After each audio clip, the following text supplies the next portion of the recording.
They're waiting. I'm backstage right now at Fox. I'm getting ready to show you that you are not alone.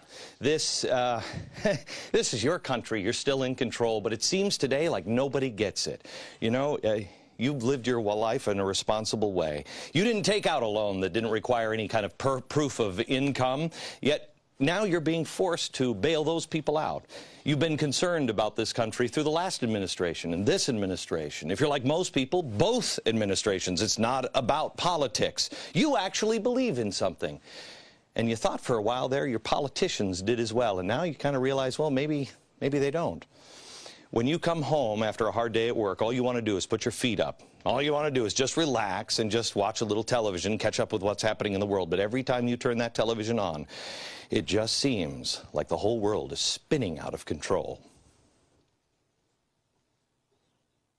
War, Islamic extremism, Europe on the brink, even pirates now. Closer to home, Mexico isn't safe for vacations or our kids anymore.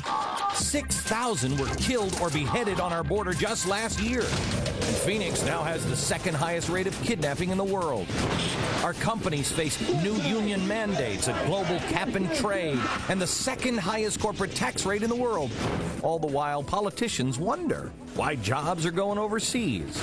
And yet, on the other side, some global corporations only see America as a market and you as a consumer. Meanwhile, over 4 million friends and neighbors have lost their jobs in the last 4 months alone. Names that we always thought described American strength have stocks that are now worth less than a Frappuccino. And we're all told they're just too big to fail. Yet 70% of all jobs are created by the small businessman, and nobody seems to even notice him. What happened to the country that loved the underdog and stood up for the little guy? What happened to the voice of the forgotten man? USA! The forgotten man is you. The voice that no one seems to hear, just quietly saying, enforce the law. Take responsibility for yourself. You can't have it all. And anybody who promised you that was a liar. The current economic downturn. Worst economic crisis. Worst month of job loss. But something is happening in America. Paradigms about to change. Your friends and neighbors, Republicans, Democrats, Independents, they're all beginning to wake up and wonder, how did this happen to us?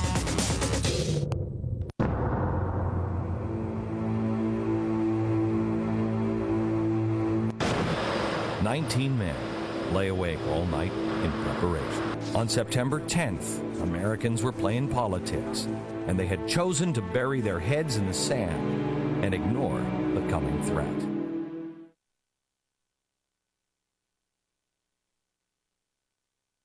I remember how picture perfect the day was. There wasn't a cloud in the sky, and America seemed invincible. And yet, in the blink of an eye, that airplane appeared to hit a little bit down the building around the 50th or 60th floor. Again, it struck flush. Our skies were filled with black clouds, and our hearts were full of terror and fear. Absolute disaster. We realized for the first time how fragile we really were. Then, something happened.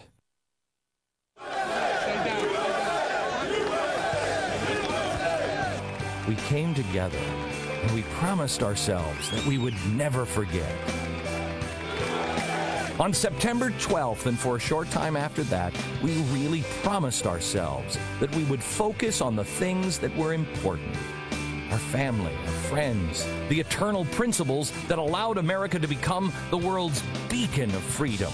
I can hear you, the rest of the world hears you, and the people who knock these buildings down will hear all of us soon. So once again, America has a choice. Tonight, we can choose to be the Americans of September 10th with our heads buried in the sand. We could be the Americans of September 11th who were unprepared and then paralyzed by fear, despair, or anger. Or we could choose to renew the promise that we all made to ourselves.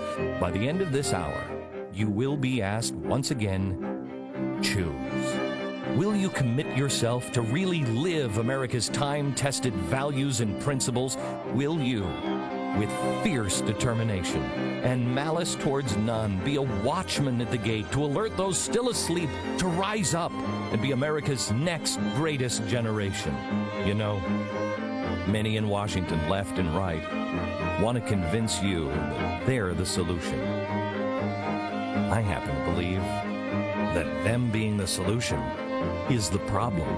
The system has been perverted and it has to be restored. Those who screwed up must be allowed to fail. Those who broke the law must go to jail. And those who have played by the rules need to be left alone to rebuild our nation. The answers have never come from Washington. We weren't told how to behave that day after 9/11. We just knew it was right. It was the opposite of what we feel today. Let us find ourselves and our solutions together again with the 9 founding principles and the 12 eternal values. This is the 9/12 Project. Are you ready to be that person that you were that day after 9/11 on 9/12? I told you for weeks, you're not alone. I'm turning into a frickin' televangelist. Let me tell you something. You're going to meet people from all across the country right now, from people all across the political spectrum. Come on, follow me. No matter where you are, from our studio audience here in Midtown Manhattan, to the sidewalks outside, to the people all over the country. Just a few blocks away in Times Square, where there are people at viewing parties. They're holding regular viewing parties. It started with people and by people, just regular people like you, like Joyce in Melbourne, Florida, whose party grew so large that she moved it from her restaurant to the parking lot outside.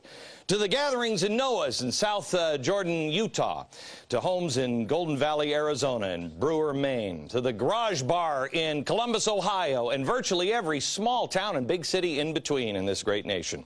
There are people gathering in ranches in Texas, where some familiar faces have gathered to watch the show, to military bases in Iraq, where real heroes have gathered. We're even going to join some people in the hills of Hollywood, California. Yes, believe it or not, my producer Stu. No matter where you are right now, the message is clear. You are not alone. I'm going to show you how an idea that started with a single phone call on my radio show has grown into something that millions are now participating in. But the show isn't about me. It's not about the president. It's not about parties or politics or anything else.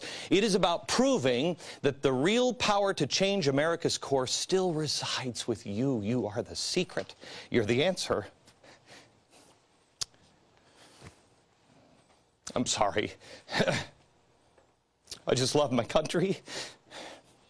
And I fear for it.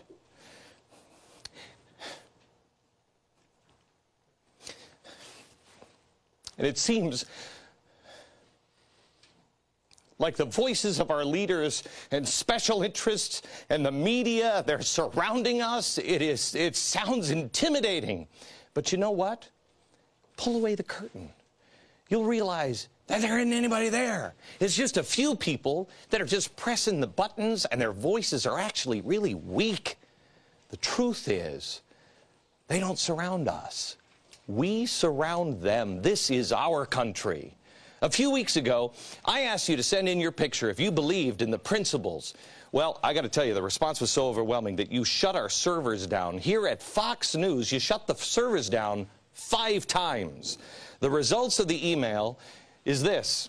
It's a mosaic. It includes only about 10% of all the pictures that we've received, but the mosaic proves that while a single photo is just a face, it's just a photo, thousands of them grouped together in the right way can create something much more powerful.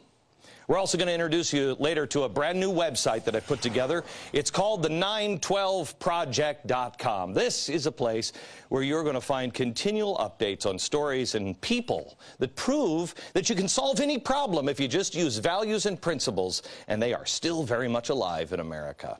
More on that in a little later, but first I want to go to Stu. Steve Bregeer is his real name. He's my executive producer of the radio program. He's actually out in Hollywood, California,